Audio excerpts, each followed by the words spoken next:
Hello, my friends. My name is Darren Gerdes. I'm just a professor trying to provide you with context in the war in Ukraine. If you're looking for Ukraine war news, I do these daily briefs every day. 1,260 Russians off the battlefield, 3 tanks, 9 armored combat vehicles, 42 artillery pieces, 61 vehicles, and fuel tanks. Andrew Perpetua's losses, he calculated 41 Russian losses to 27 Ukrainian losses. I'm more comfortable with 3-1, but still it's better than not. Last night, Russia launched a coordinated missile and drone strike on Ukraine, which caused no damage to energy infrastructure but led to multiple air raid alerts, some power outages in the frontline areas. And what they actually shot down was pretty impressive.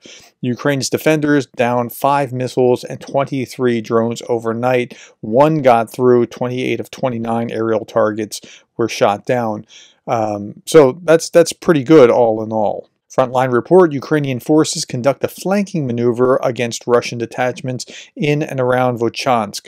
So Vovchansk is not completely liberated yet. It's getting close. They're moving things out. There are intense clashes that persist in the northern part of Vovchansk. Ukrainian forces advancing from their strongholds in the citadel toward the northeastern outskirts of the city. Here's a map of where Vovchansk is and what it looks like on the ground. They are persistently moving north and chasing them out, and that's a positive sign.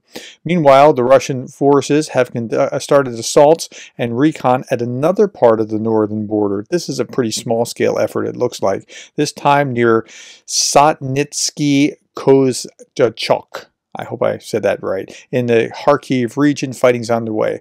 I've never heard that name before, and so where is it on the map? It's over here. Like, this is where Vovchansk is, and the other, like the Kharkiv offensive, and this is where this name that I just pronounced, that if I try it again, I won't be so lucky, is. And Sumy is over here, Kharkiv down here. Okay. Fire at a military training ground in occupied Crimea from where Russian forces launched drones has significantly expanded. Satellite images from June 25th and 26th show the fire has grown several times, reaching buildings on the military unit's territory at Cape Chauda. This is from Radio Free Europe, Radio Free Liberty.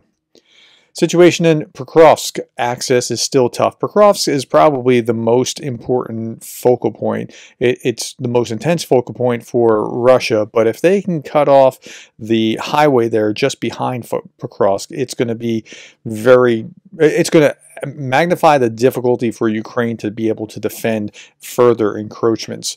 As of 10:30 on Thursday, 48 combat clashes occurred on the front line, the General Staff of the Armed Forces has said.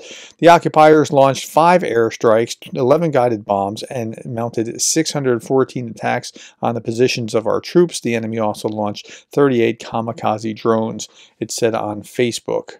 And that's just in this one area, let alone what's going on in Kharkiv and Kupiansk and all the other Lyman, all the other axes where the fighting is intense.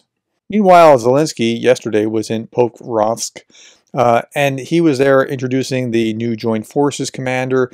I talked about that yesterday, and I've got to hand it to him. He has been a phenomenal wartime leader. Jay in Kyiv posted this: Ukraine's new ability to strike 100 kilometers into Russian territory is being used to liquidate huge Russian ammo storages so they never make it into Ukraine. Imagine if the U.S. hadn't forbidden Ukraine from doing this for the past 2.5 years and how many lives it would have saved.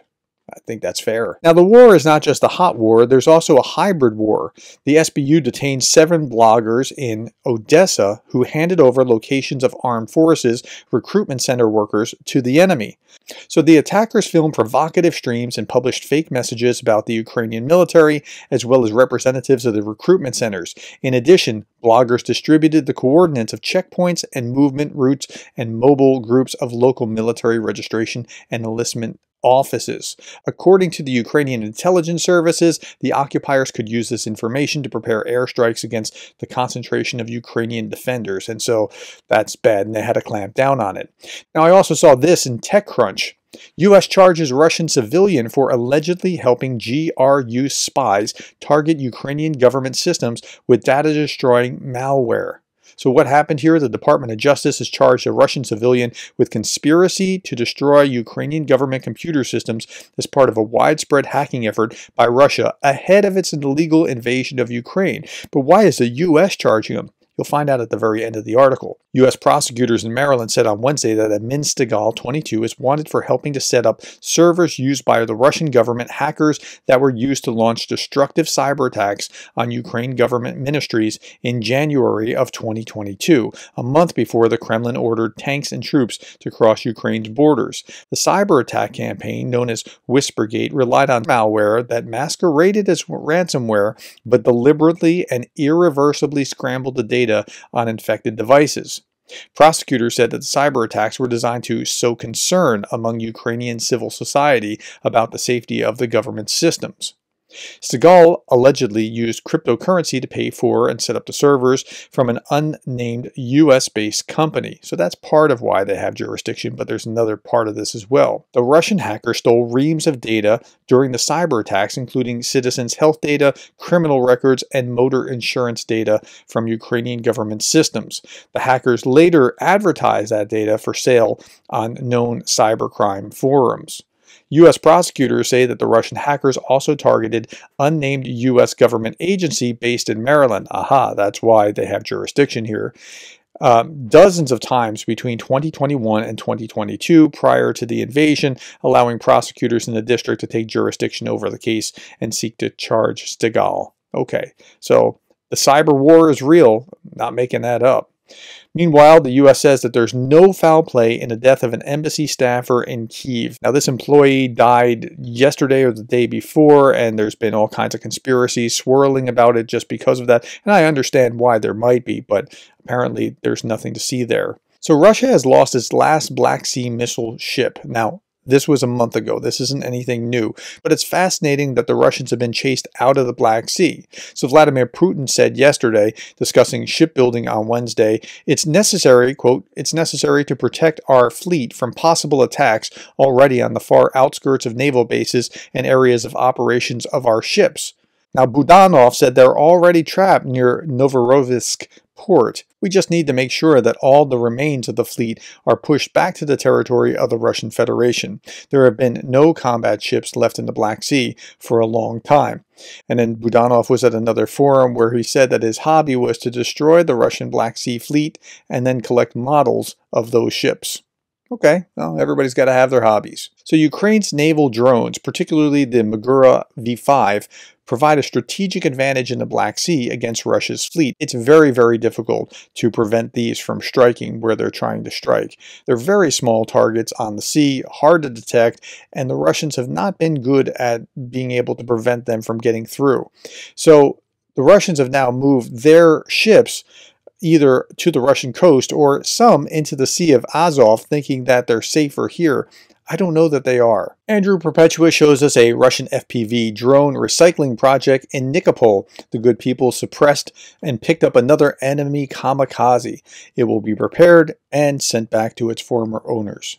And last thing that I want to leave you with, this is President Zelensky laying flowers on the graves of fallen soldiers who died in the war against Russian aggression. Quote, "We remember the price of freedom, independence, and the future of our country," he wrote. This place is called Marskov Pol and is located in Lviv, western Ukraine. The number of graves grows daily as more and more people lay down their lives for freedom of Ukraine and its democracy in the world. That's all that I have, my friends. Thank you for your time. Thank you for the likes, the shares, the subscribes, and thank you for being the kind of person that cares about Ukraine.